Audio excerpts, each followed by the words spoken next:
You never really think about who built the walls around you, who painted them, who wired the lights, who might still hold the keys. In this building, he did. They called him Mr. Reeves, the landlord. 60-something, quiet, polite, always fixing something.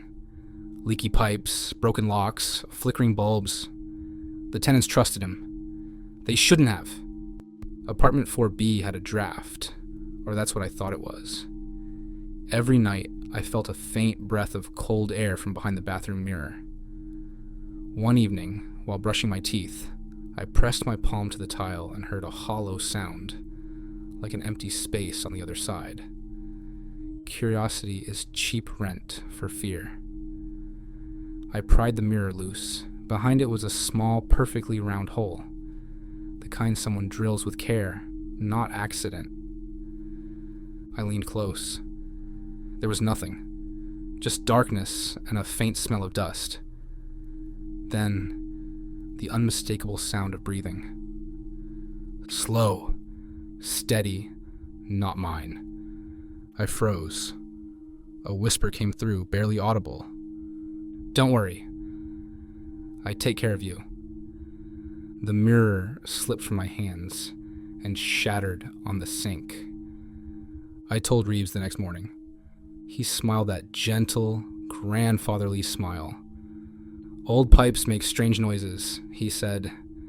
"This building's full of holes. I'll patch it."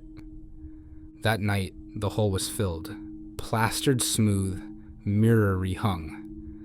But I couldn't shake the feeling of being seen. Every time I showered, I imagined an eye behind the wall. The steam never felt warm enough. One night, I pulled the mirror off again. The hole was back, larger now. Inside, glimmering faintly, was a camera lens. When I tried to tell the other tenants, no one believed me. Reeves had been there for decades. He was kind. He brought groceries to the elderly woman in 2A, fed stray cats, fixed heaters before winter. But sometimes when people moved out, they didn't come back for their deposit. And sometimes their mail kept arriving. Then I met Naomi, the new tenant in 5C. She whispered that she felt someone watching her at night too. From the vent above my bed, she said. We compared notes, holes, vents, loose tiles, wires that weren't connected to anything.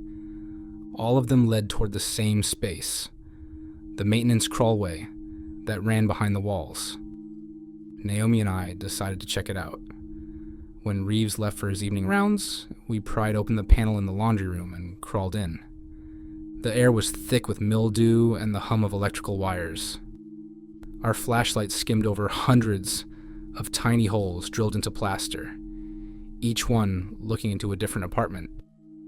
There were cameras too, old ones, new ones, some still recording, blinking red. And then we found the room. It wasn't large, just a folding chair, stacks of VHS tapes, and a dozen monitors showing every apartment in the building. On the screens, people slept, ate, showered, lived their lives unaware. In the center monitor was me, standing in the crawl space, flashlight trembling.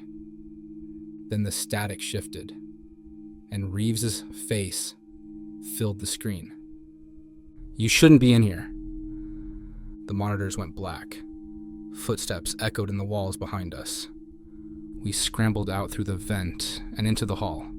The lights were out. Emergency bulbs humming red. Naomi ran for the stairs. I stayed, listening. Somewhere inside the walls, something moved. Heavy, dragging. Then his voice, distorted through the vents. "You look at me now." I bolted from my apartment. When I slammed the door, the peephole was glowing faintly, red light pulsing from the other side. I peered through once. Reeves was standing in the corridor, eyes wide, his face pressed close to the door. But there was something wrong. His mouth was still, yet I could hear whispering, not from him, from inside the walls. He's not the only one watching. The voice wasn't his. By morning, Naomi was gone. Her apartment was stripped bare, as if no one had ever moved in. Reeves smiled when I asked. Tenant left overnight. Happens, that night I followed him. He went into the basement with a flashlight and a small black bag. When he turned a corner, I slipped behind him, just far enough to see where he went.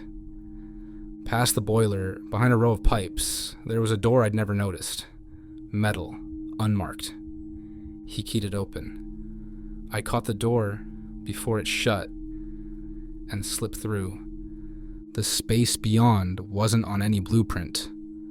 A single light flickered overhead, revealing dozens of televisions stacked floor to ceiling. Each screen showed different buildings. Apartments, bedrooms, people I didn't recognize. In the center stood Reeves, motionless, watching. But his reflection in the nearest screen didn't move the same way he did. It smiled while he didn't. Its mouth opened wide, wider, until it wasn't human at all. The reflection whispered, "He built the walls for us." Reeves turned. His eyes were hollow. "Do you see it now?" he said. "I just keep the doors open." Then the screens all switched. To me. My face. Live from every angle. The whisper came again, now inside my head. "Now we can see through you."